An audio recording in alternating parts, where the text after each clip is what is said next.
أعوذ بالله من الشيطان الرجيم.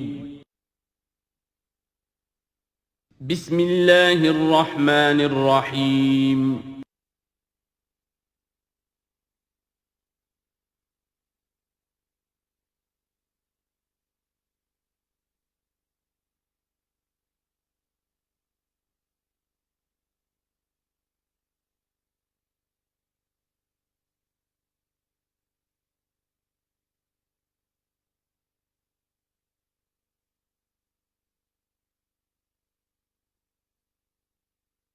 اعوذ باللہ من الشیطان الرجیم بسم اللہ الرحمن الرحیم وَيَسْأَلُونَكَ عَنْ ذِي الْقَرْنَيْنِ قُلْ سَأَتْلُو عَلَيْكُمْ مِنْهُ ذِكْرًا صدق اللہ العظیم۔ ذوالقرنین کے بارے میں آپ کو بتا چکا ہوں کہ ان کا نام تاریخ میں جو مشہور ہے وہ کیخسرو یا سائرس، اور انہی سے اصل میں ایران کی عظمت کے دور کا آغاز ہوا تھا۔ چنانچہ تقریباً میں سمجھتا ہوں کہ شاید 25-30 سال پہلے کی بات ہے، جب شہنشاہ ایران اس وقت جب کہ ان کی بادشاہت جو ہے وہ بڑے عروج پر تھی، انہوں نے 2500 سالہ برسی منائی تھی انہی کیخسرو کی، سائرس کی۔ ان کی قبر جو ہے مقبرہ وہ دریافت ہو گیا تھا، اور وہاں پر ان کا ایک مجسمہ بھی دریافت ہوا تھا کھدائی پر۔ اس مجسمے میں وہ 2 لگے ہوئے تھے، سینگ بھی۔ اس موضوع پر سب سے پہلے مولانا ابوالکلام آزاد مرحوم نے جو اپنی ترجمان القرآن کے نام سے انہوں نے مختصر ترجمہ اور تفسیر لکھی ہے، اس میں بڑے تفصیلی نوٹس لکھے ہیں۔ سب سے پہلے اہل علم کے حلقے میں ان کے بارے میں جو معلومات ہیں وہ ان کے ذریعے سے آئی ہیں۔ اب یہ تقریباً یونیورسلی ایکسیپٹڈ ہے۔ پھر سوال پیدا ہوتا ہے کہ ان سے کیا دلچسپی یہود کو تھی، تو وہ بھی سمجھ لیجئے کہ نبوکدنضر نے 587 قبل مسیح میں حملہ کیا تھا فلسطین پر، اور نبوکدنضر عراق کا بادشاہ تھا۔ اس مڈل ایسٹ کو ذہن میں رکھیے کہ میڈیٹرینین کے بالکل ساتھ ہے ملک شام، اور شام ہی کا ایک علاقہ فلسطین ہے۔ اس وقت جو ہے یہ فلسطین اور اسرائیل اور شرق اردن اور ویسٹ بینک اور لبنان، یہ سب مل کر جو ملک بنتے ہیں، در حقیقت یہ شام عرب ہے، یہ شام ہے۔ پھر اس کے مشرق میں یہ عراق عرب یا عراق ہے، اور اس کے مشرق میں پھر ایران ہے۔ تو عراق کا بادشاہ تھا جس نے حملہ کیا تھا یروشلم پر، تباہ و برباد کیا، اور ان کو قیدی بنا کر لے گیا۔ کیپٹیوٹی کا دور ان کا تقریباً 150 برس کا ہے۔ لیکن اس عرصے میں ایران میں یہ شخصیت ابھری کیخسرو کی یا سائرس کی۔ اس نے پھر فتوحات کا دائرہ شروع کیا، تو سب سے پہلے عراق کو فتح کیا، بیبیلونیا کو، اور یہاں پر جو یہ اسیر تھے یہودی، ان کو اجازت دے دی کہ تم واپس جاؤ، اپنا یروشلم آزاد کرو، اپنے جا کر آباد کر لو دوبارہ۔ تو گویا کہ یہ محسن ہیں ان کے، ذوالقرنین جو ہے ان کے محسن ہیں، جن کی وجہ سے کہ جن کے ذریعے سے اللہ تعالیٰ نے انہیں بیبیلونیا یعنی عراق کی کیپٹیوٹی جو ان کی اسارت کا دور تھا اس کو ختم کیا، آزادی ملی، اور پھر یہ واپس آئے۔ حضرت عزیر علیہ السلام کے ساتھ قافلہ آیا ہے، اور وہ تقریباً پھر انہوں نے آ کر یہاں عصر نو اس شہر کو بھی آباد کیا، اور ہیکل جو ہے حضرت سلیمان علیہ السلام کا بنایا ہوا جو عبادت خانہ تھا اس کو دوبارہ تعمیر کیا۔ اس اعتبار سے ذوالقرنین جو ہے وہ ان کی تاریخ میں ایک معروف شخصیت ہے۔ تاریخ سے معلوم ہوتا ہے کہ انہوں نے پھر ایران کی پہلی حکومت کو کنسولیڈیٹ کر کے پارس اور مادہ کو ملا کر ایک سلطنت ایران بنائی۔ پھر ان کی فتوحات کے 3 دائرے ہیں۔ مغرب کی طرف میڈیٹرینین تک پورا علاقہ فتح کر لیا۔ مشرق میں پھر یہ ہمارا جو مکران تک کا علاقہ ہے، یہ سارا کا سارا علاقہ ایران کے ساتھ ہی ملتا ہوا ہے، بلوچستان، مکران، یہ پورا علاقہ انہیں فتح کیا۔ ایک مہم ان کی شمال کی طرف گئی، بحیرہ کیسپین جو ہے، اور ادھر سے جو وہ بلیک سی ہے، بحیرہ اسود، ان دونوں کے درمیان جو پہاڑی سلسلے ہیں، یہ شمال کی طرف جو ہے تیسری مہم گئی۔ جیسے کہ حضرت عمر رضی اللہ تعالیٰ عنہ کے عہد میں بھی 3 لشکر نکلے تھے مسلمانوں کے جزیرہ نما عرب سے۔ ایک لشکر شام سے ہوتا ہوا پھر مصر کی طرف گیا ہے، ایک لشکر عراق سے ہوتا ہوا ایران کی طرف گیا ہے، اور ایک لشکر سیدھا شمال کی طرف گیا ہے، اور کوہ کاف تک جو ہے جس کو کوکیشیا کہتے ہیں، وہاں تک کی فتوحات حاصل کی مسلمانوں نے۔ تو تقریباً یہی سمجھیے کہ ایک بلو پرنٹ تھا جو کہ یعنی ہمارے اس دور خلافت راشدہ سے جو سمجھیے کہ لگ بھگ کوئی 2000 سال قبل جو ہے یہ واقعہ پیش آیا ہے، یا بلکہ اس سے کم، کوئی 1500 سال قبل یہ واقعہ پیش آیا ہے۔ اور یہ ذوالقرنین جو ہیں یہ یہاں پر ایک بڑی عظیم سلطنت کے بانی بنے، لیکن نیک آدمی تھے۔ اور معلوم یہ ہوتا ہے کہ یہ اصل میں جو کہانیاں ہیں یا ان کے داستانیں ہیں کہ ان کو قتل کیا جانا تھا۔ یہ کہیں شہزادے تھے کسی چھوٹی سی مملکت کے، اور وہاں سے ان کو کسی نے بچایا کسی طریقے سے، اور پھر یہ صحرا میں رہے روپوش، اور وہاں کسی نبی کی تعلیم سے ان کو آشنائی ہوئی ہے۔ ہو سکتا ہے کوئی اسرائیلی نبی ہی کی تعلیم ہو، یہ بھی ہو سکتا ہے کہ زرتشت جو ہیں وہ بھی کوئی اللہ کے نبی ہوں اور ان کی تعلیم ان تک پہنچی ہو، لیکن خود ان کا کردار جو قرآن پیش کر رہا ہے وہ بہت ایک نیک مومن صالح ایک بندہ مومن اس کا کردار ہے۔ یہ کردار جو ہے کسی بھی درجے میں 1% بھی جو ہے وہ کسی اور دوسرے فاتح پر یا کسی اور حکمران کے اوپر جنہیں بھی ہم جانتے ہیں تاریخی اعتبار سے ان پر منطبق نہیں ہوتا، یہ انہی کی شخصیت ہے۔ وَيَسْأَلُونَكَ عَنِ ذِي الْقَرْنَيْنِ، اور اے نبی آپ سے پوچھ رہے ہیں ذوالقرنین کے بارے میں، قُلْ سَأَتْلُو عَلَيْكُم مِّنْهُ ذِكْرًا، ان سے کہیے میں عن قریب تمہیں اس کے بارے میں کچھ حالات بتاتا ہوں۔ اِنَّا مَكَّنَّا لَهُ فِي الْأَرْضِ، ہم نے اسے زمین میں بڑا تمکن عطا کیا تھا، غلبہ عطا کیا تھا۔ وَآتَيْنَاهُ مِن كُلِّ شَيْءٍ سَبَبًا، اور ہم نے اسے ہر طرح کا ساز و سامان، وسائل و ذرائع، تمام اسباب جو ہیں فراہم کر دیے تھے۔ فَأَتْبَعَ سَبَبًا، تو انہوں نے پھر ایک مہم تیار کی، یعنی ایک فتوحات کا دائرہ مغرب کی طرف، حتیٰ اذا بلغ مغرب الشمس، یہاں تک کہ جب وہ سورج کے غروب ہونے کی جگہ تک پہنچ گئے۔ اب یہ پرانے زمانے میں ظاہر بات ہے کہ پورا اس سے زیادہ نقشہ تو لوگوں کو معلوم بھی نہیں تھا۔ جب میڈیٹرینین کے ساحل پر پہنچ گئے تو معلوم ہوا آگے تو سمندر ہے،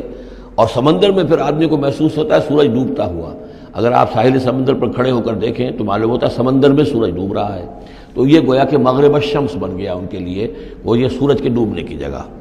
حتیٰ اذا بلغ مغرب الشمس، جب وہ پہنچ گئے سورج کے غروب ہونے کی جگہ، وجدہا تغرب فی عین حمیۃ،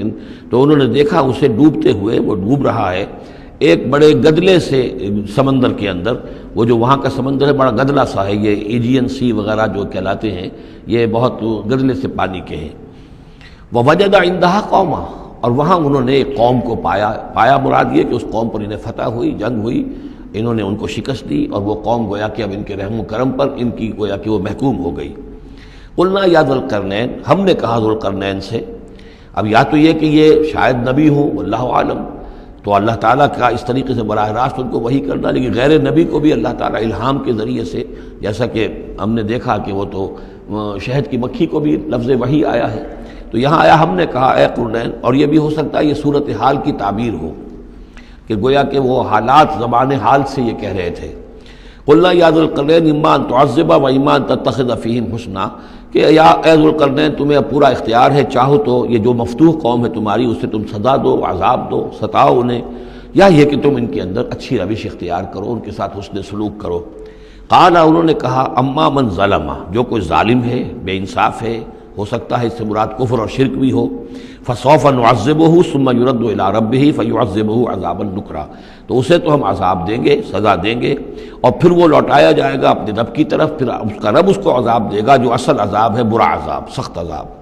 وَأَمَّا مَنْ آمَنَ وَعَمِلَ صَالِحًا، اور جو لوگ ایمان لائیں گے اور یقین کریں گے حقائق پر، اللہ کو مانیں گے، وَعَمِلَ صَالِحًا، اور نیک عمل کریں گے، فَلَهُ جَزَاءً الْحُسْنَى، تو اس کو ہم اچھا بدلہ بھی دیں گے، وَسَنَقُولُ لَهُ مِنْ أَمْرِنَا يُسْرًا، اور اس سے ہم اپنے معاملے میں بھی نرم بات کریں گے، یعنی یہ کہ ان سے ٹیکس اگر لینے ہیں تو نرمی کے ساتھ لیں گے، جو مفتوحہ ممالک کے ساتھ معاملہ ہوتا ہے تو ہم ان کے ساتھ نرمی کا سلوک کریں گے جو ایمان لے آئیں گے۔ ثم اتبع سبابا، مغرب کی طرف سے فارغ ہو کر پھر اب یہ مشرق کی طرف گئے، پھر انہوں نے ایک اور مہم کا بندوبست کیا، حتیٰ اذا بلغ مطلع الشمس، یہاں تک کہ جب وہ سورج کے طلوع ہونے کی جگہ تک پہنچ گئے۔ اب یہ جہاں تک تاریخی طور پر ثابت ہے وہ صرف مکران کے علاقے تک اتنی دور تک آئے ہیں، واللہ عالم، ہو سکتا ہے کہ مکران کے ساحل پر کھڑے ہو کر بھی انہیں محسوس ہوا ہو کہ بس اب یہ سورج جو ہے غروب ہو رہا ہے یا طلوع ہو رہا ہے وہاں سے، مطلع الشمس۔ تو وہاں جب پہنچے، وجدہا تطلع علی قوم لم نجعل لہم من دونہا سترا، تو انہوں نے پایا اس کو کہ وہ طلوع ہوتا ہے ایک ایسی قوم پر کہ جس کے لیے ہم نے آفتاب سے کوئی اوٹ نہیں رکھی ہے، یعنی یہاں کے جو قبائل تھے، گیڈروسیا وغیرہ یہ کہلاتا تھا اس زمانے کے اندر، یہ وحشی قبائل تھے، ان کو ابھی چھت بنانے کا فن نہیں آیا تھا، یعنی گھر جو ہوتے تھے وہ صرف دیواریں کھڑی ہوتی تھیں کہ جو خالی پلاٹ ہے زمین کا اس میں یہ دیوار کھڑی ہے، یہ میرا گھر ہے، تمہارا گھر ہے، لیکن گھر میں چھت وغیرہ کا بھی کوئی تصور ان کے ہاں نہیں تھا۔ ظاہر بات ہے کہ چھت ڈالنا جو ہے یہ تو ایک تمدن کے ارتقاء کے دور کی علامت ہے۔ تو وہ بغیر کسی سورج کے سائے کے وہ اپنی زندگی گزارتے تھے۔ کذالک، ایسا ہی ہوا وہاں بھی، یعنی جو پہلے ہوا تھا کہ یہاں بھی معاملہ وہی ہوا کہ اللہ تعالیٰ نے اختیار مطلق انہیں دیا، فتح دی، لیکن انہوں نے یہاں بھی یہی کہا کہ جو نیک لوگ ہوں گے ان کے ساتھ ہم نرمی کریں گے اور جو شریر ہوں گے ان کو سخت سزا دیں گے۔ وقد احطنا بما لدیہ خبرا، اور ہمیں پوری طرح معلوم ہے کہ جو وہاں اس کی خبر ہوئی اور جو بھی حالات وہاں گزرے، جو ماجرا وہاں ہوا۔ ثم اتبع سببا، اب یہ تیسری آ رہی ہے، ثم اتبع سببا، پھر اس نے ایک اور مہم تیار کی، یہ شمالی مہم ہے۔ حتی اذا بلغ بین السدین، یہاں تک کہ جب وہ دونوں پہاڑوں کے درمیان پہنچ گئے، دو دیواروں کے درمیان پہنچ گئے، تو یہ سمجھ لیجئے بحیرہ کیسپیئن داہنی طرف ہے مشرق میں، اور بلیک سی بحر اسود، اس کے درمیان یہ سلسلہ کوہ ہے، اور یہ پیرلل چلتے ہیں دو، اور ان کے درمیان سے پھر وہ درے ہیں کہ جن میں سے ہو کر شمالی علاقے سے جو وحشی قبائل تھے وہ آ کر یہاں حملہ کرتے تھے، تاخت و تاراج کرتے تھے، لوٹ مار کر کے چلے جاتے تھے، جن کو یاجوج ماجوج کہا گیا ہے۔ حتی اذا بلغ بین السدین، جبکہ یہ پہنچے ان دونوں دیواروں کے درمیان، وجد من دونہما قوما، تو انہوں نے پایا ان دونوں کے ورے ایسے لوگوں کو، لا یکادون یفقہون قولا، یہ لوگ بھی ایسے تھے غیر متمدن، کیونکہ بات سمجھتے نہیں تھے، یعنی زبان ایسی ہوگی کہ جو ان کی سمجھ میں نہیں آ رہی تھی، لیکن یہ کہ کسی نہ کسی ذریعے سے انہوں نے اپنا ایک مطلب، اپنی ایک عرضداشت پیش کی۔ قالوا یا ذا القرنین، انہوں نے کہا کہ اے ذو القرنین، ان یاجوج و ماجوج مفسدون فی الارض، یاجوج اور ماجوج جو قومیں ہیں یہ زمین میں بہت فساد مچانے والی ہیں۔ فہل نجعل لک خرجا، تو کیا ہم آپ کے لیے ایک سالانہ خراج مقرر کر دیں، الی ان تجعل بیننا و بینہم سدا، اس کے عوض کہ آپ ہمارے اور ان کے درمیان ایک سد تعمیر کر دیں، ایک دیوار حائل کر دیں کہ وہ ہم پر حملہ آور نہ ہو سکے، یعنی درے کو بند کر دیا جائے۔ یوں سمجھیے جس اصول پر کہ آج کل ڈیم بنتے ہیں، ڈیم پہاڑی سلسلہ یوں آ رہا ہے، پہاڑی سلسلہ یوں آ رہا ہے، دریا درمیان میں سے گزر رہا ہے، آپ نے اس گزرگاہ پر ایک دیوار کھڑی کر دی تو یہ گویا کہ ایک آرٹیفیشل لیک کریٹ ہو گئی، پانی یہاں جمع ہو رہا ہے۔ تو اگر پہاڑی سلسلے دو چل رہے ہوں، ان کے درمیان جو راستہ ہے اس کو اگر بند کر دیا جائے، ایک دیوار کھڑی کر دی جائے، اور اس دیوار کے مضبوط دیوار ہو، تو ظاہر بات ہے کہ پھر ادھر سے کوئی آ کر حملہ آور نہیں ہو سکتا، ان کے لیے ایک حفاظت کا سامان ہو جاتا ہے۔ یہاں یہ سمجھ لیجئے کہ یاجوج ماجوج سے کیا مراد ہے۔ حضرت یافس علیہ السلام، جو تین بیٹے تھے حضرت نوح علیہ السلام کے، سام، حام، یافس، سامی نسل کے بارے میں تو ہم نے بہت کچھ سمجھ لیا کہ حضرت ابراہیم بھی سامی نسل سے تھے، پھر قوم عاد بھی سام ہی کی نسل کی ایک شاخ تھی، قوم سمود بھی اسی کی شاخ تھی، یہ تمام جو ہے یہ تو سیمیٹک ریسز ہیں۔ حضرت یافس کی اولاد نے یہ سینٹرل ایشین ماؤنٹینز کا جو سلسلہ ہے اس کو کراس کیا اور شمال میں چلے گئے، اور شمال میں جا کر دائیں بائیں پھیل گئے، پھر یہ میدان ہے، ٹنڈرے کے میدان اور فلانے میدان اور بڑے بڑے کھلے میدان ہیں،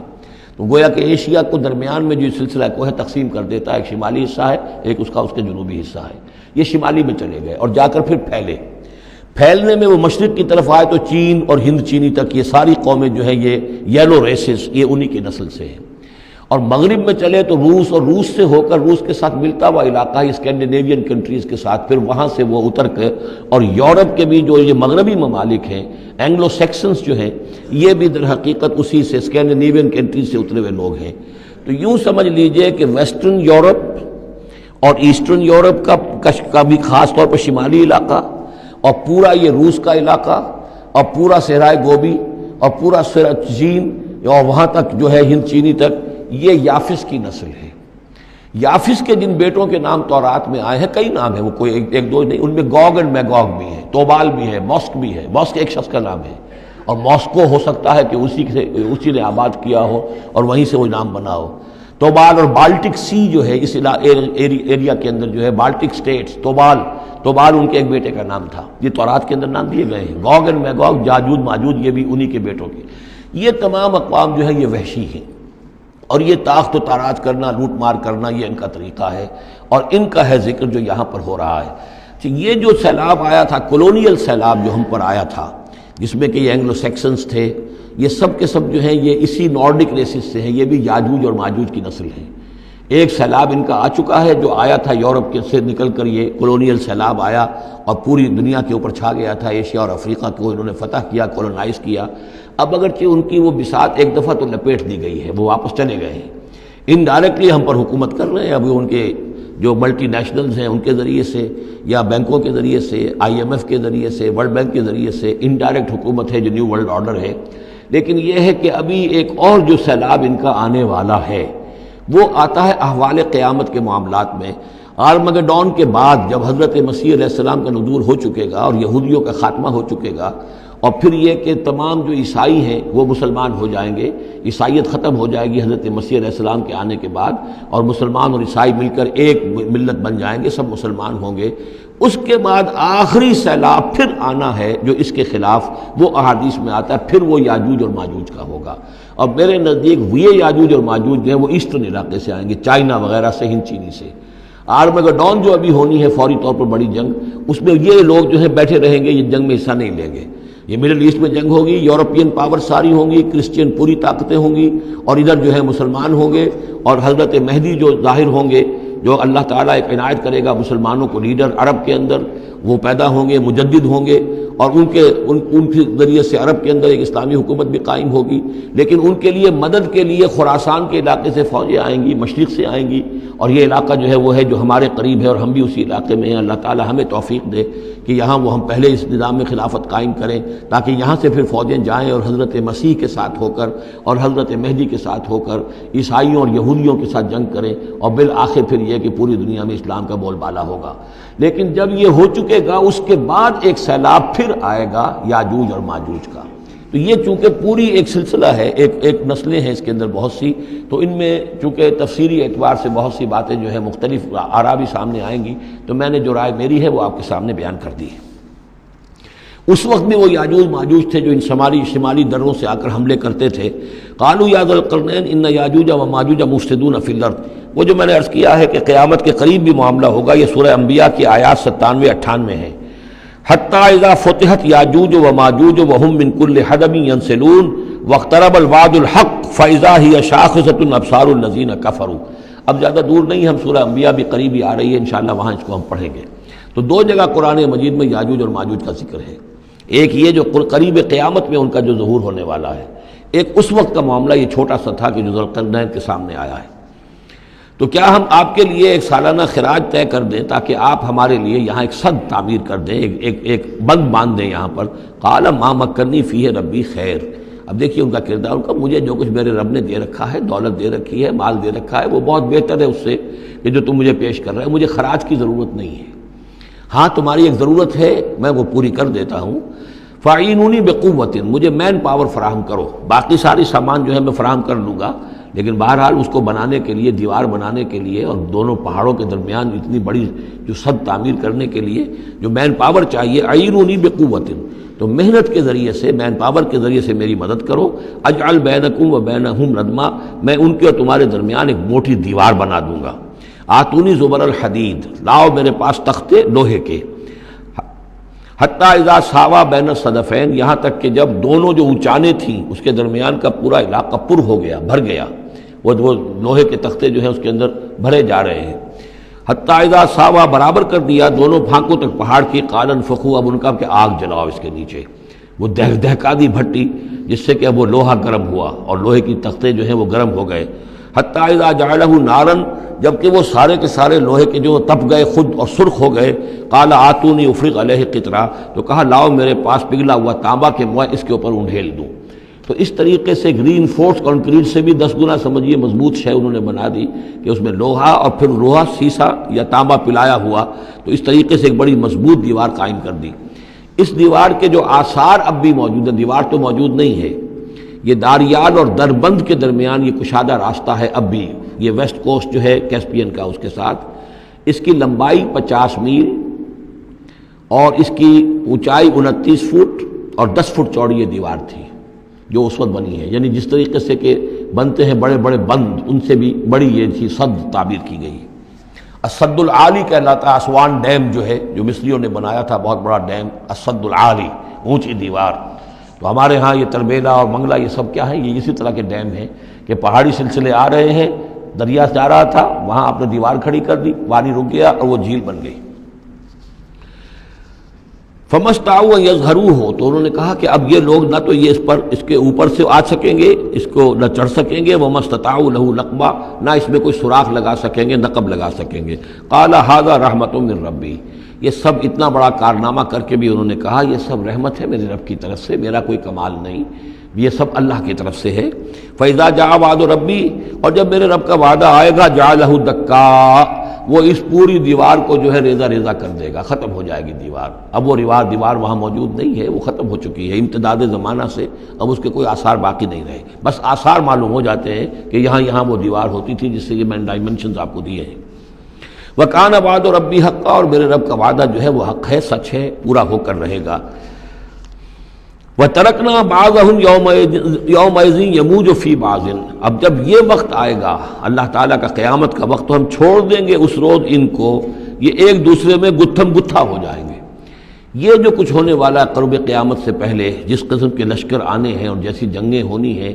اور یہ جو یاجوج ماجوج جب آئیں گے تو آتا ہے احادیث کے اندر کہ پورے دریا اور پورے سمندر پی جائیں گے، ہر چیز کھا جائیں گے، اور یہ معلوم ہوتا ہے کہ یہ چینیوں کے ہاں تو خاص طور پر سانپ بچھو جو شے ہو، کتا بلی، ہر شے چٹ کر جاتے، کوئی شے نہیں چھوڑتے۔ اور میں سمجھتا ہوں کہ شاید آدم خور بھی ہو یہ کہ کسی وقت میں جب ان کو ضرورت پڑے تو آدمی کو بھی کھا جائیں، جو کتے کو، بلی کو، سانپ کو، بچھو کو، ہر چیز کو کھا جاتے۔ تو ان لوگوں کا معاملہ جو ہے واقعتاً یہ جب ابھی تو ذرا رکے ہوئے ہیں، کنٹینڈ ہے ایک طرح سے، لیکن ایک وقت میں ان کا بند کھلے گا، اور چونکہ پھر یہ جو ہے تمام چاروں طرف ان کے پہاڑ ہیں، ہر پہاڑ کی اونچائی پر سے من کل حدب ینسلون، نیچے اترتے ہوئے نظر آئیں گے۔ اور یہ نقشہ بعین ہی اسی طرح اخبارات میں آیا تھا جب 62 میں وار ہوئی ہے نیفا میں، جو ہندوستان کا مشرقی جو علاقہ تھا جہاں کہ چین اور بھارت کی جنگ ہوئی ہے، تو اس کے الفاظ جو اخبارات میں آئے تھے، waves after waves of Chinese soldiers were coming down the slopes, لہروں کی طرح، موجوں کی طرح چلے آئے۔ ان کے اتنے آدمی ہیں، ان کا تو کہنا یہ ہے کہ تم سب کے سب ہلاک ہو جاؤ گے، ہمیں تم ہلاک نہیں کر سکتے، ہم تو چیونٹیوں کی طرح جو ہے بلوں کے اندر گھس جائیں گے، ایٹمک وارفیئر کے بعد تمہارا تہس نہس ہو جائے گا، ہمارا کچھ نہیں بگڑے گا، ہم پھر نکلیں گے اور پوری دنیا کو فتح کریں گے، وہ یہ کہتے ہیں۔ اور معلوم ہوتا ہے کہ واقعتاً آخری جو بھی اس دنیا کا اللہ تعالیٰ نے جو بھی ایک نظام سوچا ہوا ہے، اس میں جو قیامت سے پہلے کا سب سے بڑا واقعہ پھر یاجوج و ماجوج کا ظہور ہوگا وہ، لیکن یہ کہ اس کا یہ مطلب نہیں ہے کہ جو پہلے ہوا ہے وہ نہیں ہے، اس سے پہلے بھی یاجوج ماجوج اگر آج سے 2500 سال پہلے کا معاملہ بھی ہے تو آج سے چند سو سال پہلے کا بھی ہو سکتا تھا۔ یہ کسی یعنی ایک پورے یوں سمجھیے نسل کا نام ہے۔ وَتَرَكْنَا بَعْضَهُمْ يَوْمَئِذٍ يَمُوجُ فِي بَعْضٍ وَنُفِخَ فِي الصُّورِ، اور پھر سور میں پھونکا جائے گا، فَجَمَعْنَاهُمْ جَمْعًا، اور پھر ہم ان سب کو جمع کر لیں گے۔ وَعَرَضْنَا جَهَنَّمَ يَوْمَئِذٍ لِلْكَافِرِينَ عَرْضًا، اور اس روز ہم جہنم کو سامنے لے آئیں گے کافرین کے سامنے۔ یہ ہے تمہارا انجام، یہ ہے تمہارے لیے جو ہم نے تیار کیا ہے۔ الَّذِينَ كَانَتْ أَعْيُنُهُمْ فِي غِطَاءٍ عَنْ ذِكْرِي، وہ لوگ کہ جن کی نگاہیں ہمارے ذکر سے کوری ہو چکی تھیں، پردہ پڑا ہوا تھا ان پر، ہم یاد نہیں تھے، بس دنیا سامنے تھی، مسبب الاسباب کو بھول گئے تھے، اسباب پر سارا بھروسہ تھا، مادی اسباب و وسائل، مادی نعمتیں، مادی مال و اسباب، مادی چیزیں جو ہیں، یہیں کی چمک دمک، یہیں کی رونقیں، یہیں کی شان اور شوکت، اسی کے پیچھے پڑے ہوئے تھے۔ وَكَانُوا لَا يَسْتَطِيعُونَ سَمْعًا، اور وہ سماعت سے بھی بہرہ مند نہیں رہے تھے، اب سن بھی نہیں سکتے تھے، حیوانوں کا سا سننا سنتے تھے۔ اب یہ آخری رکوع آ گیا ہے سورہ مبارکہ کا، اس میں یہ مضمون ایک اور تیکھے انداز میں آ رہا ہے کہ دنیا کی زندگی میں جب انسان گم ہو جاتا ہے تو در حقیقت یہی سب سے بڑی گمراہی ہے، اور یہی سب سے بڑا کفر ہے، اور یہی سب سے بڑا دجل ہے کہ دنیا نے آپ کو آخرت سے غافل کر دیا، دنیا نے آپ کو اللہ سے غافل کر دیا۔ یہ دنیا اور اس کی چمک دمک سے آپ اتنے متاثر ہوئے اور گرویدہ ہوئے، اور اس عروس ہزار داماد کے ایسے عاشق ہوئے کہ آپ اللہ کو بھول گئے۔ یہ دجل ہے اصل، دجالیت یہ ہے اصل۔ باقی ایک شخص دجال وہ ایک علیحدہ جگہ ہے اپنی جگہ پر جس کا فتنہ آنا ہے، اور اس کے ضمن میں بھی میں نے عرض کیا تھا کہ میری کچھ تحقیق ہے،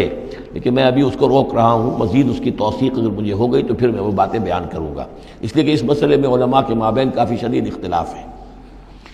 افحسب الذین کفروا ان یتخذوا عبادی من دونی اولیاء،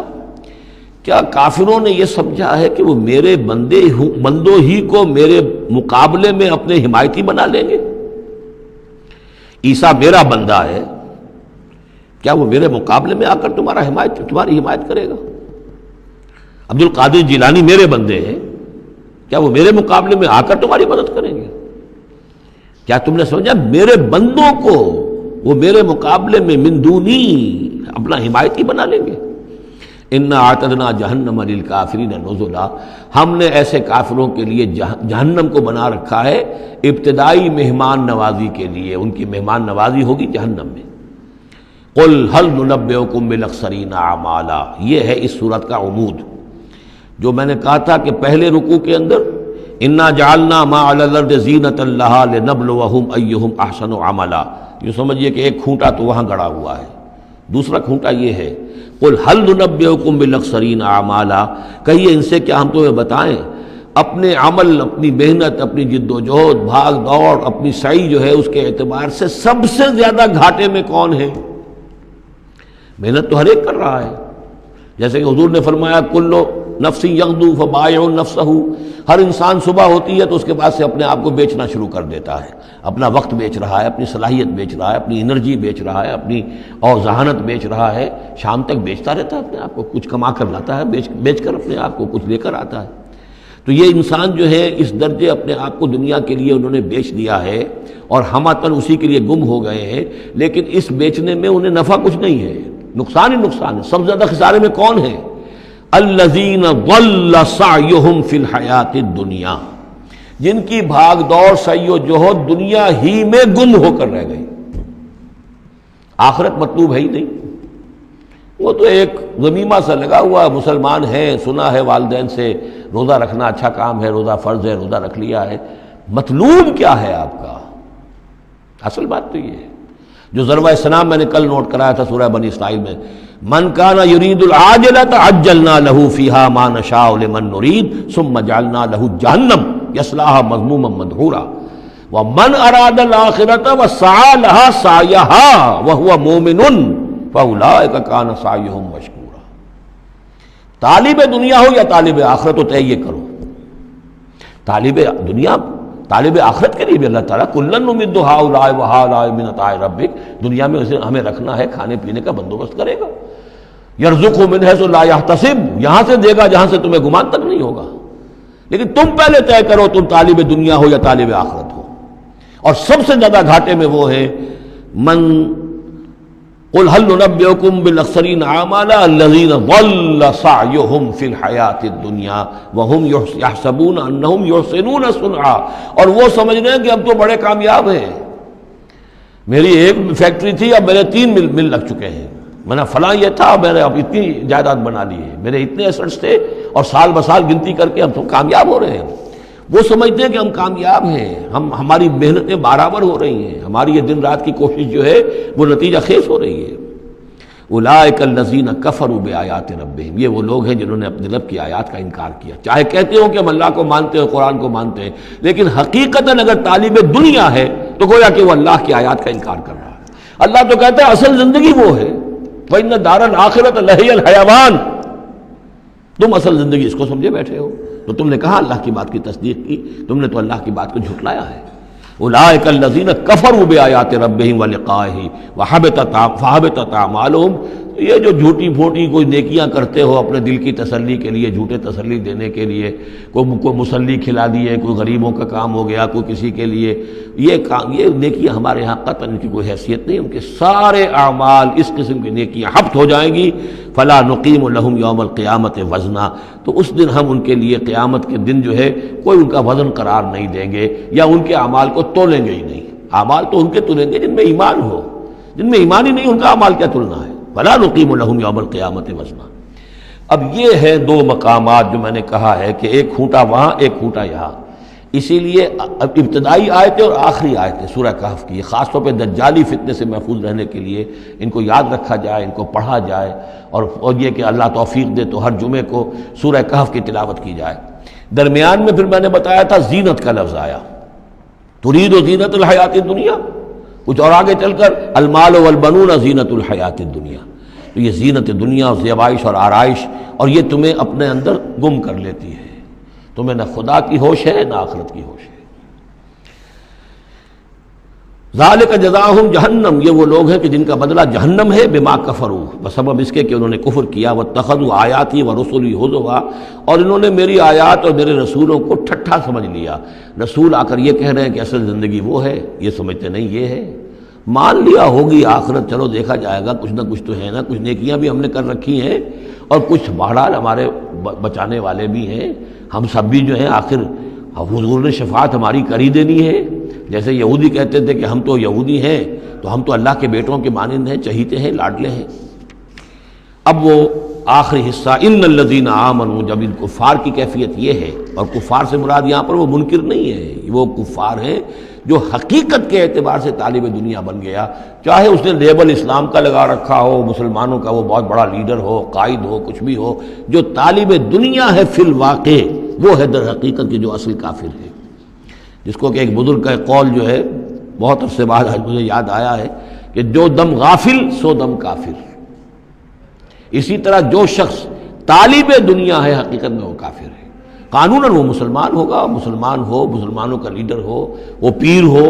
وہ کوئی بڑا عالم ہو، کچھ بھی ہو، لیکن طالب دنیا، اصل طالب دنیا کا ہے یا آخرت کا، یہ طے کرنے والی بات ہے۔ ان الذین آمنوا وعملوا الصالحات کانت لہم جنات الفردوس نزلا، اس کے برعکس وہ لوگ جو ایمان لائے اور جنہوں نے نیک عمل کیے، ایمان کے سارے تقاضوں کو بھرپور طور پہ ادا کیا، یہ وہ لوگ ہوں گے جن کے لیے ٹھنڈی چھاؤں والے باغات ہوں گے،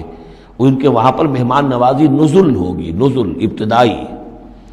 بڑی اونچی جو ہے اس کائنات کے اندر گیلیکسیز ہیں، کہاں کہاں پہ جنتیں ملے گی، اہل جنت کو اس کا آپ تصور بھی نہیں کر سکتے۔ اس میں تو یہاں تک آتا ہے کہ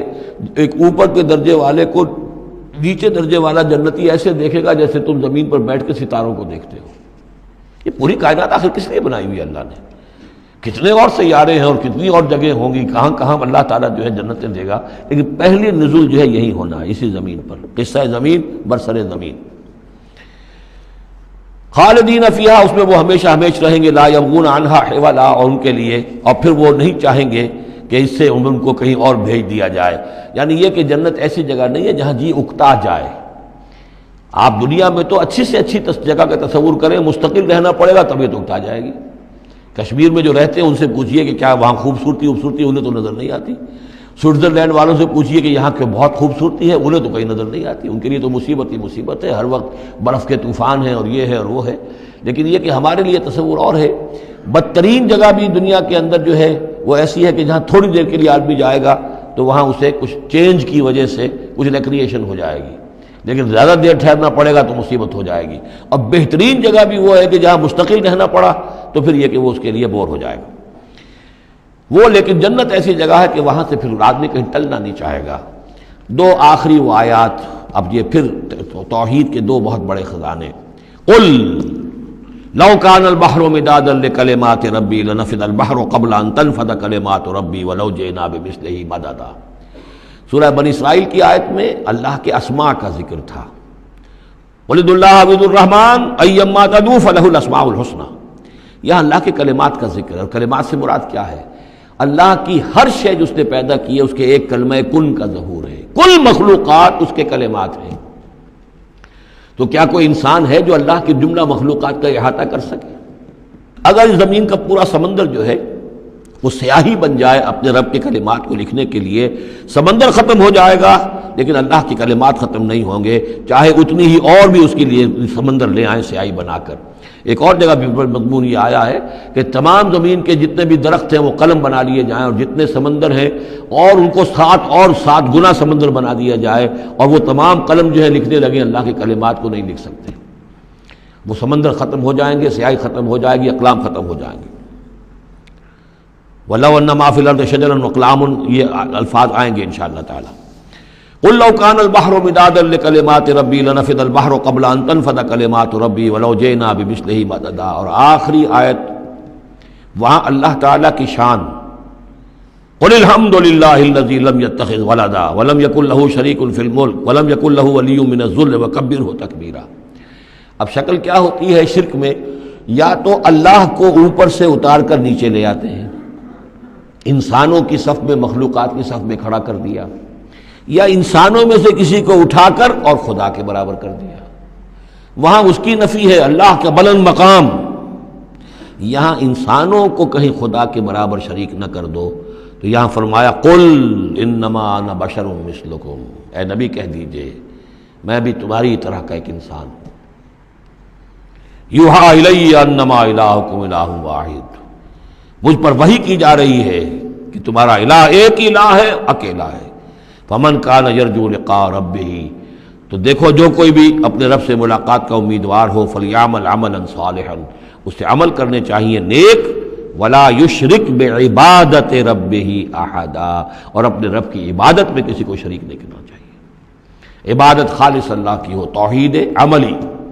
لا تعبدوا الا ایاہ، قضى ربک الا تعبدوا الا ایاہ وبالوالدین احسانا، یہ کہ جیسے حضرت مسیح کو خدا بنا دیا یا فرشتوں کو خدا کی بیٹیاں بنا دیا، یا جیسے ہمارے ہاں بھی میں نے آپ کو وہ شعر سنایا تھا، وہی جو مستوی عرش تھا خدا ہو کر اتر پڑا وہ مدینے میں مصطفیٰ ہو کر، اب محمد الرسول اللہ صلی اللہ علیہ وسلم کو خدا بنا دیا، یا یہ کہ حضرت علی کو خدا بنا دیا۔ ہر چند علی کی ذات نہیں ہے خدا کی ذات، لیکن نہیں ہے ذات خدا سے جدا علی۔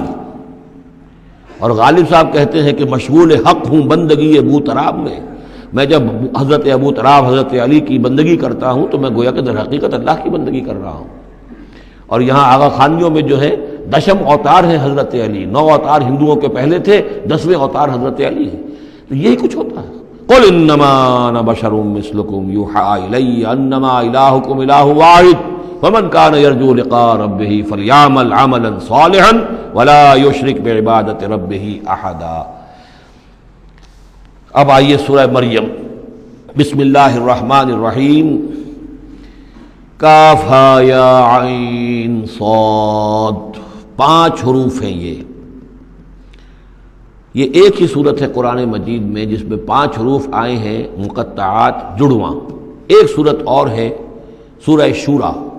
اس میں 5 ہیں لیکن 2 علیحدہ لکھے جائیں گے، حامیم، اور ایک آیت بن جائے گی، عین سین قاف، یہ دوسری آیت ہے۔ یہاں یہ ایک ہی آیت اور جڑواں لکھے ہوئے حروف مقطعات 5 ہیں۔ ذکر رحمت ربک عبدہ زکریا، اب یہ وہی ساری چیزیں تقریباً آ رہی ہیں کہ جو ہم سورہ آل عمران میں پڑھ چکے ہیں، اور یہ اس زمانے میں نازل ہوئی جبکہ ابھی ہجرت حبشہ ہونے والی تھی اور مسلمان جا رہے تھے، اور وہاں پر وہ پوزیشن پیش آنے والی تھی کہ یہاں سے جب سفارت گئی ہے مکے کے قریش کے سرداروں کی، اور گئے تھے عمرو بن العاص گئے تھے جو بعد میں ایمان لے آئے، صحابی ہیں، وہ واپس لینے کے لیے کہ یہ ہمارے بگوڑے آ گئے انہیں واپس کیجئے، تو نجاشی کے دربار میں پھر جب مسلمانوں نے اپنی فریاد کی، اپنے حالات بتائے، تو آخری داؤ یہ کھیلا عمرو بن العاص نے کہ آپ ذرا پوچھئے یہ مسیح کے بارے میں کیا کہتے ہیں، یہ تو کہتے ہیں وہ تو ایک عام انسان تھا آپ کا جس کو آپ خدا مانتے ہیں۔ تو پھر نجاشی نے پوچھا کہ آپ لوگ کیا کہتے ہیں مسیح کے بارے میں، حضرت مسیح کے، تو پھر یہ آیات پڑھ کر جو ہے حضرت جعفر طیار رضی اللہ تعالیٰ عنہ، جعفر ابن ابی طالب، حضور کے چچا داد بھائی، ابو طالب کے بیٹے، حضرت علی کے بڑے بھائی حضرت جعفر ابی طالب بن ابی طالب، انہوں نے یہ آیات پڑھ کر سنائی، تو نجاشی نے کہا، تنکا اٹھایا کہ جو تم نے بیان کیا ہے حقیقت میں مسیح علیہ السلام اس سے ایک تنکا بھر بھی زائد نہیں ہے، اور پھر اعلان کیا مسلمانوں تم یہاں رہو، امن سے رہو، سکون سے رہو، اور وہ سفارت جو تھی قریش کی واپس کر دی کہ میں ان کو تمہارے ساتھ واپس نہیں بھیج سکتا، چاہے تم مجھے پہاڑوں جتنا سونا دے دو لیکن ان کو میں یہاں سے واپس نہیں کروں گا۔ ذکر و رحمت ربک عبدہ زکریا، اب ذکر تو کرنا ہے حضرت مسیح کا، لیکن جیسے وہاں پہلے یہ کہ حضرت یحییٰ کا ذکر بھی ہو جائے کہ ان کی ولادت بھی تو ایک طرح سے معجزانہ تھی، عام حالات کی تو نہیں تھی۔ حضرت زکریا کتنے بوڑھے تھے، اور حضرت ان کی جو اہلیہ تھی وہ ساری عمر جو ہے مانج رہی تھی، اور بڑھاپے میں اللہ نے بیٹا دیا۔ یہ ذکر ہے آپ کے رب کی رحمت کا جو اس کے بندے زکریا پر ہوئی، علی نبینا علیہ الصلوۃ والسلام، اذ نادى ربہ نداء خفیا، جبکہ انہوں نے پکارا اپنے رب کو، دعا کی چپکے چپکے دل ہی دل میں، قال رب انی وہن العظم منی، انہوں نے عرض کیا پروردگار میری ہڈیاں چٹک گئی ہیں، کمزور ہو گئی ہیں، واشتعل الراس شیبا، اور میرا سر جو ہے وہ بھڑک اٹھا ہے سفیدی سے، یعنی سفید ہو گیا ہے بالکل، سیاہ بال کوئی رہے ہی نہیں، ولم اکن بدعائک رب شقیا، اور پروردگار کبھی ایسا نہیں ہوا کہ میں نے تجھ سے کوئی دعا مانگی ہو اور میں نامراد رہا ہوں۔ آج بڑی ہمت کر کے میں ایک دعا کر رہا ہوں جو عام حالات کے اعتبار سے تو پھر بڑی غیر معمولی دعا ہے، عام حالات دیکھیں، دنیاوی مسائل کو دیکھیں، وَإِنِّي خِفْتُ الْمَوَالِيَ مِن وَرَائِي، اور مجھے اندیشہ ہے اپنے بھائی بندوں سے، رشتہ داروں سے میرے بعد یعنی یہ کہ اس ہیکل سلیمانی کی خدمت کرنے والا مجھے کوئی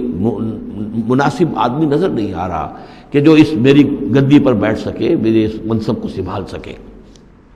انی خفت الموالی من ورائی وکانت امراتی عاقرا، اور میری بیوی بانجھ ہے، فہب لی من لدنک ولیہ، تو مجھے خاص اپنے پاس سے کوئی ولی عطا کر۔ اب یہاں ولی کا لفظ کہا، کوئی میرا ساتھی ہو، کوئی ایسا ہو کہ جو میری ان چیزوں کا یرثنی و یرث من آل یعقوب، جو میری وراثت جو ہے روحانی وراثت اور دینی وراثت اس کو سنبھال سکے، اور میری کیا ہے، یہ آل یعقوب کی وراثت ہے جو حضرت یعقوب علیہ السلام سے چلی آ رہی ہے، اس کا صحیح وارث بن سکے۔ وجعلہ رب رضیہ، اور پروردگار اسے تو بنائیو۔ رضی جو ہے یہ فعیل کے وزن پر ہے، راضی اور مرضی دونوں کے معنی میں آ جائے گا، وہ کہ جو راضی ہو اور جس کو راضی کر دیا گیا ہو۔ رضی اللہ عنہم ورضوا عنہ، وہ دونوں پہلو جو ہیں رضی کے اندر آ جائیں گے۔ انہیں جب اب یہ بشارت مل رہی، یا زکریا انا نبشرک بغلام اسمہ یحییٰ، اے زکریا ہم بشارت دیتے ہیں آپ کو ایک بیٹے کی، ایک لڑکے کی جن کا نام یحییٰ ہوگا۔ لم نجعل لہ من قبل سمیہ،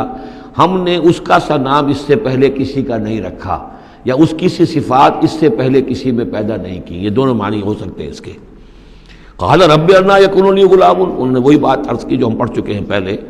کہ پروردگار میرے ہاں بیٹا کیسے ہو جائے گا، وکانت امراتی عاقرا، میری بیوی بانجھ ہے، وقد بلغت من الکبر عتیہ،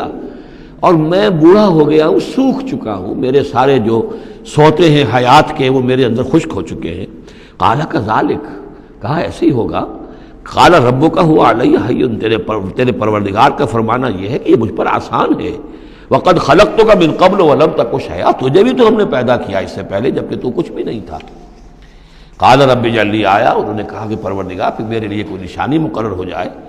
قال آیتک الا تکلم الناس ثلاث لیال سویا، کہا کہ نشانی یہ ہوگی تمہارے لیے کہ اب تم 3 دن تک متواتر، 3 راتوں تک متواتر گفتگو نہیں کر سکو گے لوگوں سے۔ وہاں سورہ آل عمران میں تھا ثلاثۃ ایام الا رمزا، 3 دن تک بات نہیں کر سکو گے مگر صرف اشاروں کے ناموں سے، یعنی اللہ تعالیٰ نے ان کی گویائی سلب کر لی۔ فخرج علی قومہ من المحراب، پھر وہ نکلے اپنے اس حجرے سے جہاں وہ یہ سارا راز و نیاز ہو رہا تھا، عبادت ہو رہی تھی، دعا ہو رہی تھی، مناجات ہو رہی تھی۔ فاوحی الیہم، اپنی قوم پر آ کر انہوں نے وحی کے ذریعے سے کہا، وحی اشارہ کرنا، وحی کے جو لفظی معنی ہے عربی زبان میں الاعلام بالسرعہ والخفا، کسی کو کوئی بات اشارے سے اور خاموشی سے بتا دینا، دوسروں کو پتہ نہ چلے، یہ وحی ہے۔ تو وحی جو آتی ہے اللہ تعالیٰ کی طرف سے، وہ پھر اس کی مختلف شکلیں ہیں، وہ ہم پڑھ چکے ہیں یا پڑھیں گے انشاءاللہ سورہ شورى کے اندر، ویسے تعارف قرآن کے ضمن میں اس کا تذکرہ آ چکا ہے۔ تو اللہ تعالیٰ کی طرف سے وحی،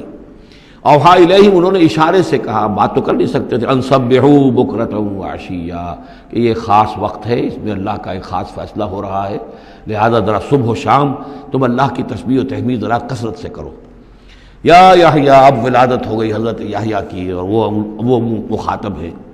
یا یحییٰ خذ الکتاب بقوہ، یحییٰ کتاب کو مضبوطی سے تھام لو۔ ظاہر بات ہے کہ تورات موجود تھی، زبور موجود تھی، اور نبیوں کے صحیفے موجود تھے۔ وآتیناہ الحکم صبیہ، اور ہم نے حکمت اور دانائی اسے بچپن ہی میں عطا کر دی، بچپن ہی میں اللہ تعالیٰ نے انہیں، کیوں سمجھیے کہ یہ دونوں شخصیتیں جو کنٹمپریریز ہیں، حضرت مسیح اور حضرت یحییٰ، جان دی بیپٹسٹ اور جیزس آف نزرت، یہ دونوں جو ہیں غیر معمولی شخصیتیں ہیں، عام لوگوں کی طرح کے نہیں ہیں۔ انبیاء اور رسل کے اندر بھی ان کی قسم کے اوصاف جو ہیں آپ کو اور نہیں ملیں گے۔ تو فرمایا کہ ان کو بچپن ہی میں ہم نے حکمت عطا کر دی، وحنانا من لدنا، اور سوز و گداز، ہم سے محبت، اور محبت بھی سوز و گداز والی، ان کی طبیعت کے اندر رقت، سوز و گداز، حنانا من لدنا وزکاہ، اور ہم نے ستھرائی، پاکیزگی، پاکی ان کی گھٹی کے اندر گھول گھول کر ڈال دی۔ وکانا تقیہ، اور بہت ہی متقی تھے، وبرم بوالدیہ، اور اپنے والدوں کے ساتھ بہت حسن سلوک کرنے والے، ادب کرنے والے، ولم یکن جبارا عصیا، نہ وہ خود سر تھے اور نہ سخت تھے، بلکہ یہ کہ شاید یہ اس قسم کی کوئی باتیں غالباً کہیں انجیل وغیرہ میں آ گئی ہوں گی جس کی نفی کے لیے یہ الفاظ یہاں آ رہے ہیں، اس لیے کہ حضرت مسیح کے بارے میں تو انجیل میں کچھ الفاظ ہیں کہ حضرت مریم کو انہوں نے استحقار کے ساتھ خطاب کیا، وہ عورت، اس طرح کے الفاظ، تو قرآن نے کہا کہ نہیں، وہ ایسا نہیں تھا، وہ اپنی والدہ کے ساتھ اس طرح کی جو ہے گستاخی کے ساتھ پیش آنے والا نہیں تھا، شاید ایسی کوئی بات تو میرے ذہن میں نہیں ہے۔ وسلام علیہ یوم ولد، اور سلام اس پر جس دن کہ اس کی ولادت ہوئی، و یوم یموت، اور جس دن کہ وہ مرے، و یوم یبعث حیا، اور جس دن کہ وہ اٹھایا جائے دوبارہ زندہ کر کے۔ اب یہ تو قصہ ہو گیا حضرت زکریا اور حضرت یحییٰ کا۔ وَاذْكُرْ فِي الْكِتَابِ مریم، اب ذکر کیجئے اس کتاب میں، قرآن میں، مریم کا، سلام علیہا، اذ انتبذت من اہلہا مکانا شرقیہ، جبکہ انہوں نے اپنے آپ کو اپنے لوگوں سے ایک شرقی گوشے کے اندر مقید کر لیا۔ کوئی اعتکاف کی شکل جیسے ہوتی ہے، کوئی پردہ لگا دیا ہوگا کہ ہیکل کے مشرقی گوشے کے اندر کہیں انہوں نے عبادت کے لیے یا کوئی خاص اسی طرح کے معاملے کے لیے لوگوں سے علیحدہ ہو کر، فاتخذت من دونہم حجابا، ان سے انہوں نے پردہ تان لیا اور لوگوں سے علیحدہ ہو کر، باقی لوگ جو تھے ان سے علیحدہ ہو کر وہ گویا خلوت کا ایک سامان ہو گیا۔ فارسلنا الیہا روحنا، تو ہم نے اس کی طرف اپنے ایک فرشتے کو بھیج دیا۔ روح، فرشتہ، پھر دیکھیے نوٹ کر لیجیے، فرشتہ بھی روح، وحی بھی روح، اور قرآن بھی روح، اور روح انسانی بھی روح۔ فارسلنا الیہا روحنا فتمثل لہا بشرا سویا، تو اس نے صورت اختیار کر لی ان کے سامنے ایک مکمل انسان کی۔ قالت انی اعوذ بالرحمن منک ان کنت تقیا، اب حضرت مریم سلام علیہا ایک دم دہشت زدہ ہو گئی، میں اللہ کی پناہ طلب پکڑتی ہوں تم سے، اگر تو واقعی کوئی تقی ہے، وہ نیک آدمی ہے، یعنی اس میری خلوت میں، میری علیحدگی کے اندر اس طرح اچانک تمہارا آ جانا کوئی برا ارادہ تو نہیں ہے، کوئی نیت تمہاری خراب تو نہیں ہے۔ انی اعوذ بالرحمن منک، میں پناہ پکڑتی ہوں رحمان کی تم سے، ان کنت تقیہ، اور اس میں اپیل بھی ہے اگر تم متقی ہو اور اللہ کے ڈرنے والے ہو تو کسی غلط قسم کا ارادہ نہ کرنا۔ قال انما انا رسول ربک، انہوں نے کہا نہیں، میں انسان نہیں ہوں، میں تو آپ کے رب کی طرف سے بھیجا ہوا فرشتہ ہوں۔ لأہب لک غلاما زکیہ، اللہ تعالیٰ نے مجھے بھیجا ہے کہ آپ کے لیے ایک بہت ہی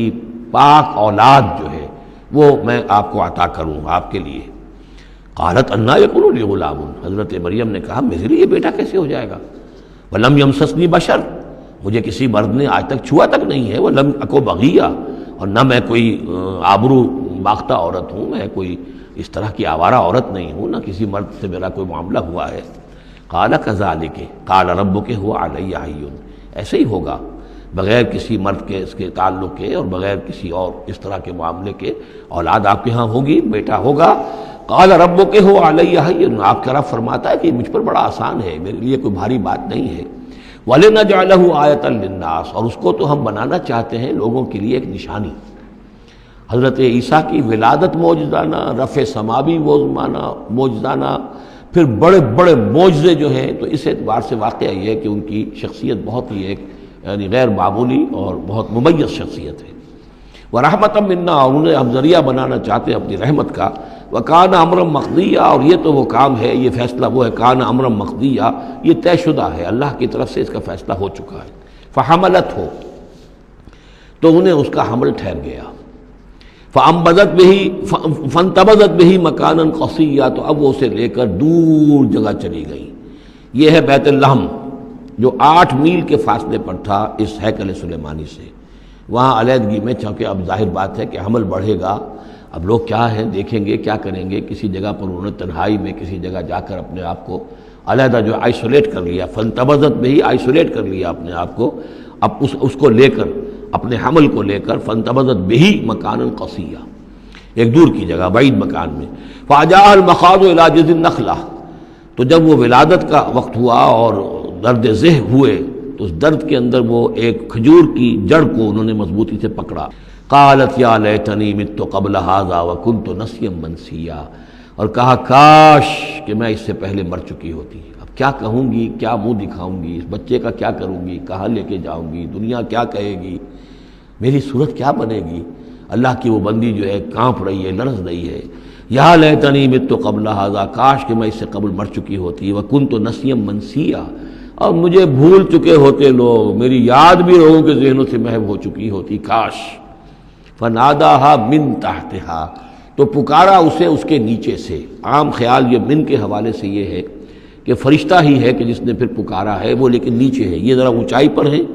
بلندی پر ہے، اور وہ کہیں نیچے ہے، نشیب میں ہے، اور اس لیے کہ ظاہر بات ہے کہ ولادت کے موقع پر، وضع عمل کے موقع پر اس کا قریب ہونا ویسے بھی مناسب نہیں۔ لیکن ایک اس کی جو قرات ہمارے آفیشل قراتوں میں من بھی ہے، فناداہا من تحتہا، پکارا اسے اس نے جو اس کے نیچے تھا، یعنی ولادت ہو گئی ہے حضرت مسیح علیہ السلام کی اور بچہ جو ہے اب وہ بول رہا ہے۔ میں اس معنی کو زیادہ ترجیح دیتا ہوں، اس لیے کہ ظاہر بات ہے کہ اگر بچے نے اس وقت کلام نہ کیا ہوتا تو کیسے یقین آتا کہ حضرت مریم لے کر آتی اس بچے کو کہ بعد میں یہ بچہ بول پڑے گا۔ اللہ تعالیٰ نے وہاں اس بچے سے کلام کرا دیا ہے، انہوں نے دیکھ لیا ہے بچہ بول رہا ہے، تو بچے نے من تحتہا، یہ میرے نزدیک وہ قرات بھی وہ زیادہ صحیح ہے اور ہے ہماری آفیشیل قرات میں ہے یہ من تحتہا و من تحتہا۔ تو جو بھی تھا نیچے انہوں نے، اس نے کہا لا تحزنی، اگر واقعتاً یہ حضرت مسیحی بچے وہ بچہ جو نو مولود ہے وہی بول رہا ہے تو گویا کہ لا تحزنی، امی جان آپ اس میں پریشان نہ ہو، غمگین نہ ہو، قد جعل ربک تحتک سریا، دیکھیے اب اللہ تعالیٰ نے آپ کے قدموں تلے ایک چشمہ نکال دیا ہے، وَحُزِّ إِلَيْكِ بِجِذْعِ النَّخْلَةِ، اور ذرا اسی درخت کے جو سوکھی جڑ درخت کی اس کو ذرا ہلائیے، تساقط علیک رطبا جنیا، تو یہ تازہ اور بڑی تازہ جو ہے پکی ہوئی کھجوریں آپ پر گریں گی، فَكُلِي وَاشْرَبِي۔ اب یہ سارا معجزہ کو دیکھ رہی ہے، تب جرأت ہوئی ہے انہیں بچے کو لے کر آنے کی کہ وہ بچہ بول بھی گیا ہے اور اسی سوکھی ہوئی وہ کھجور کے جو ہے تنے میں سے کھجوریں جو ہے پکی ہوئی اور بڑی تازہ جو ہے وہ بھی گر رہی ہے، چشمہ بھی پانی کا نکل آیا ہے۔ فَكُلِي وَاشْرَبِي، تو کھائیے اور پیئے، وَقَرِّ عَيْنًا، اور اپنی آنکھیں ٹھنڈی کیجئے، فَإِمَّا تَرَيِنَّ مِنَ الْبَشَرِ أَحَدًا، تو پھر اگر آپ دیکھیں کسی انسان کو، کوئی انسان آپ کے سب سے پوچھے، فقولی، تو کہہ دیجئے انی نذرت للرحمن صوما فلن اکلم اليوم انسیا، میں نے تو رحمان کے لیے ایک روزے کی نظر مانی ہوئی تھی، میں نے روزہ رکھا ہوا، میں کسی انسان سے بات نہیں کر سکتی۔ وہاں کے ان کے ہاں روزے کے اندر کھانے پینے پر جو پابندی تھی جو ہمارے ہاں ہوتی ہے وہ بھی تھی، اس کے علاوہ بولنے پر، گفتگو پر بھی پابندی تھی۔ فأتت بہ قومہا تحملہ، اب وہ آ گئی اس کو لے کر اپنی قوم کے پاس، اب ان کا حوصلہ ہے، انہوں نے وہ معجزہ دیکھ لیا ہے، یہ میری رائے ہے، واللہ عالم، عام طور پر اس کا تذکرہ نہیں ہے کہیں، اور یہ کہ من تحتہا میں سمجھا یہی گیا ہے کہ فرشتے ہی نے یہ سب سارا کلام کیا ہے۔ فاتت بہ قومہا تحملہ، وہ اب آئیں اپنی قوم کے پاس اپنے بچے کو لیے ہوئے، قالوا یا مریم لقد جئت شیئا فریا، اب انہوں نے، اے مریم یہ تو تم بڑا طوفان چڑھ لائی ہو، یہ کیا کر لائی ہو، یہ تمہارے ہاں تمہارے گود میں بچہ ہے، یہ کس کا بچہ ہے؟ یا اخت ہارون، اے ہارون کی بہن، ہو سکتا ہے کہ ان کے کوئی بھائی ہو ہارون نامی، اور ہو سکتا ہے کہ چونکہ حضرت ہارون کی نسل سے ہیں یہ، لہذا صرف ان کی طرف ایک نسبت دی ہو کہ تم سوچو کس جد امجد کی تم نسل سے ہو اور تم نے کس قدر یہ گری ہوئی حرکت کی ہے۔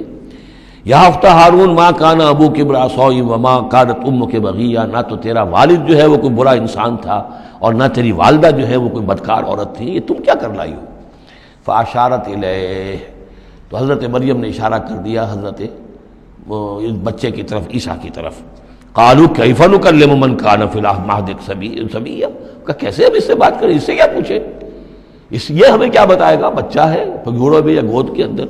قال انی عبد اللہ، اب وہ بچہ بولا، حضرت مسیح نے کہا میں اللہ کا بندہ ہوں، آتانی الکتاب، اللہ نے مجھے کتاب عطا کی ہے، وجعلنی نبیا، اور مجھے نبی بنایا ہے، وجعلنی مبارکا اینما کنت، اور مجھے مبارک بنایا ہے، بابرکت بنایا جہاں کہیں بھی میں ہوں گا، واوصانی بالصلاۃ والزکاۃ ما دمت حیا، اور مجھے تاکید کی ہے اللہ نے زکوٰۃ کی اور نماز کی جب تک میں زندہ رہوں، وبرم بوالدتی، اور میں اپنی والدہ کا فرما بردار ہوں، خدمت گزار ہوں، لم یجعلنی جبارا شقیا، اللہ تعالیٰ نے مجھے زبردست اور سخت تندخو نہیں بنایا ہے، والسلام علیہ، اور سلام ہے مجھ پر یوم ولدت، جس دن کہ مجھے جنا گیا، میری ولادت ہوئی، و یوم اموت، جس دن کہ میں مروں گا، و یوم ابعث حیا، اور جس دن کہ مجھے اٹھایا جائے گا زندہ کر کے۔ ذالک عیسی ابن مریم، یہ ہے عیسیٰ ابن مریم، یہ ہے حقیقت عیسیٰ ابن مریم کی علیہ الصلاۃ والسلام، علیہم الصلاۃ والسلام۔ قول الحق الذی فیہ یمترون، یہ ہے وہ قول حق، قول فیصل 100% درست جس کے بارے میں یہ جھگڑتے ہیں۔ ما کان للہ ان یتخذ من ولد سبحانہ، اللہ کے شان کے شایع نہیں ہے یہ کہ وہ کسی کو اپنا بیٹا بنائے، سبحانہ، وہ پاک ہے اس سے۔ اذا قضى امرا فانما يقول له كن فيكون، جب وہ کسی چیز کا فیصلہ کرتا ہے تو وہ کہتا ہے کہ ہو جا، وہ ہو جاتی ہے۔ یعنی جو باپ کا حصہ تھا ولادت مسیح میں، وہ اللہ تعالیٰ کے ایک حرف کن کے ذریعے سے پورا ہوا، اسی لیے یہ کلمہ ہے، اللہ کلمۃ من ہو، اللہ کا خاص کلمہ ہے۔ باقی چیزیں جو ہے انسان کے ہاں جو بھی قانون و قاعدے کے مطابق، جو بھی بایولوجیکل جو طریقہ ہے اس کے مطابق ہو رہے ہیں وہ چل رہا ہے، لیکن جہاں وہ ایک رکھنا ہے وہاں اللہ کا ایک خصوصی کن جو ہے اس نے اس خلا کو پر کیا ہے۔ ان اللہ ربی و ربکم، اور یقیناً اللہ ہی میرا بھی رب ہے اور تمہارا بھی رب ہے، فاعبدوہ، پس اسی کی بندگی کرو اور پرستش کرو، ھذا صراط مستقیم، یہی سیدھا راستہ ہے۔ فاختلف الاحزاب من بینہم، تو جماعتوں نے، گروہوں نے، فرقوں نے اپنے آپس میں اختلافات پیدا کر لیے، غلط باتیں جو ہے گھڑ لیں۔ فویل للذین کفروا من مشہد یوم عظیم، تو ہلاکت اور بربادی اور تباہی ہے ان کافروں کے لیے اس دن کی پیشی، اس بڑے دن کی پیشی سے۔ اس بڑے دن جب پیش ہو یہ حقیقت کھل جائے گی، حضرت مسیح کی حقیقت بھی واضح ہو جائے گی، تو جو انہوں نے من گھڑت عقیدے بنا لیے تھے، جن لوگوں نے ان عقیدوں پر جان دی ہوگی، ان کے لیے پھر ہلاکت اور بربادی ہوگی۔ اسمع بہی وابصر، اس پیشی کے دن تو ان کی سماعت بھی کیا اچھی ہوگی اور آنکھیں بھی کتنی کھلی ہوں گی، ہر حقائق کو وہ دیکھ رہے ہوں گے، کیا ہی اچھا سن رہے ہوں گے اور کیا ہی اچھا دیکھ رہے ہوں گے۔ یوم یاتوننا، جس دن کہ وہ ہمارے پاس آئیں گے، لیکن الظالمون اليوم فی ضلال مبین، لیکن آج یہ ظالم جو ہے کھلی گمراہی میں مبتلا ہے۔ وانذرہم یوم الحسرۃ اذ قضی الامر، اور اے نبی ان کو خبردار کر دیجیے اس یوم الحسرت سے، وہ جو یوم قیامت ہے، حسرت کا دن ہے وہ، جس دن کے فیصلے کر دیے جائیں گے۔ وہم فی غفلۃ فہم لا یؤمنون، اور یہ غفلت کے اندر مبتلا ہیں اور ایمان نہیں لائیں گے۔ انا نحن نرث الارض ومن علیہا، ہم ہی یقیناً وارث ہوں گے زمین کے، سب ختم ہو جائیں گے، زمین اور اس کا سب کچھ جو کچھ ہے مال، اس کی وراثت ہمیں منتقل ہو جائے گی۔ وَإِلَيْنَا يُرْجَعُونَ، اور ہماری ہی طرف یہ لوٹائے جائیں گے۔ وَاذْكُرْ فِي الْكِتَابِ ابراہیم، اور ذرا تذکرہ کیجئے اس کتاب میں ابراہیم کا بھی۔ انہ کان صدیقا نبیا، یقیناً وہ صدیق نبی تھے۔ اذ قال لابیہ، یاد کرو جب کہ انہوں نے کہا اپنے والد سے، یا ابت، ابا جان، لما تعبد ما لا يسمع ولا يبصر، کیوں آپ پوچھتے ہیں، بندگی کرتے ہیں ایسی چیزوں کی جو نہ سن سکتے ہیں نہ دیکھ سکتے ہیں، ولا یغنی عنک شیئا، نہ آپ سے کسی چیز کو دور کر سکتے ہیں کہ آپ کے کچھ کام آ سکتے ہیں۔ یا ابت، ابا جان، یہ بہترین مقام ہے قرآن مجید کا کہ کوئی داعی، کوئی مبلغ، کوئی حق کی طرف بلانے والا اپنے بڑے کو، کسی بزرگ کو اگر بلا رہا ہو تو کس انداز میں بلائے گا؟ ظاہر بات ہے کہ اس کا ادب ملحوظ رکھتے ہوئے، یا ابت، یا ابت، ابا جان، ابا جان، اس انداز میں، لٹ مارنے کے انداز میں نہیں۔ یا ابت انی قد جاءنی من العلم ما لم یاتک، ابا جان میرے پاس وہ علم آیا ہے جو آپ کے پاس نہیں آیا تھا، میرے پاس وہی آئی ہے، اللہ نے مجھے حقائق سے واقف کیا ہے۔ فإما یأتینکم منی ھدی، میرے پاس وہ ہدایت آئی ہے، فاتبعنی، پس میری پیروی کیجئے، میرے پیچھے چلیے، میرا کہنا مانیے، اہدک صراطا سویا، میں آپ کو دکھاؤں گا سیدھا راستہ، رہنمائی کروں گا آپ کی سیدھی راستے کی طرف۔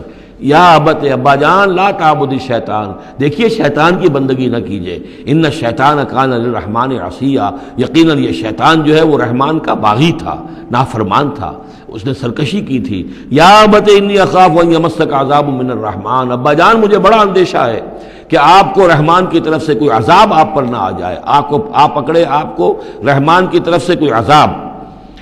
فتکون للشیطان ولیا، تو پھر آپ شیطان ہی کے ساتھی بن کر رہ جائیں۔ قال راغب انت عن آلہتی یا ابراہیم، کہاں یہ لجاجت ہے، کہاں یہ استدعاء کا انداز ہے، کہاں یہ فرعونی انداز میں کہا ہے باپ نے، اے ابراہیم کیا تم میرے آلہہ سے، میرے معبودوں سے کنارہ کشی کر رہے ہو؟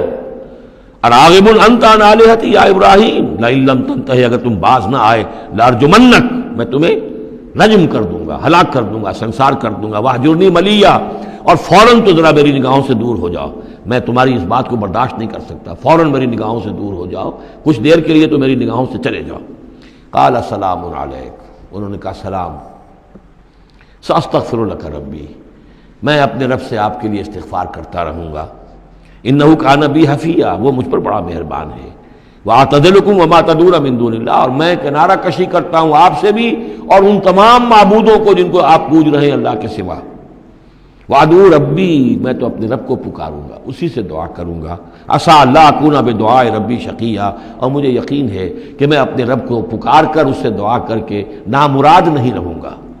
فلما اعتزلہم، جب ابراہیم نے ان سے کنارہ کشی کر لی، وما یعبدون من دون اللہ، اور ان سب سے بھی کنارہ کشی کر لی جن کو پوج رہے تھے اللہ کے سوا، وہبنا لہ اسحاق و یعقوب، تو ہم نے اسے اسحاق جیسا بیٹا، یعقوب جیسا پوتا عطا کیا، وکلا جعلنا نبیا، اور ان دونوں کو بھی ہم نے نبوت سے سرفراز فرمایا، ووہبنا لہم من رحمتنا، اور ان کو ہم نے خاص اپنی رحمت سے فضل سے عطا فرمایا، وجعلنا لہم لسان صدق علیا، اور ان کے لیے ہم نے اعلیٰ تذکرہ اور اعلیٰ شہرت جو ہے دنیا کے اندر باقی رکھی۔ رفعنا لک ذکرک کی طرح حضرت ابراہیم علیہ السلام اور ان کی آل کا بھی دنیا کے اندر بول بالا رہا۔ بارک اللہ لی ولکم فی القرآن العظیم ونفعنی وإیاکم بالآیات والذکر الحکیم۔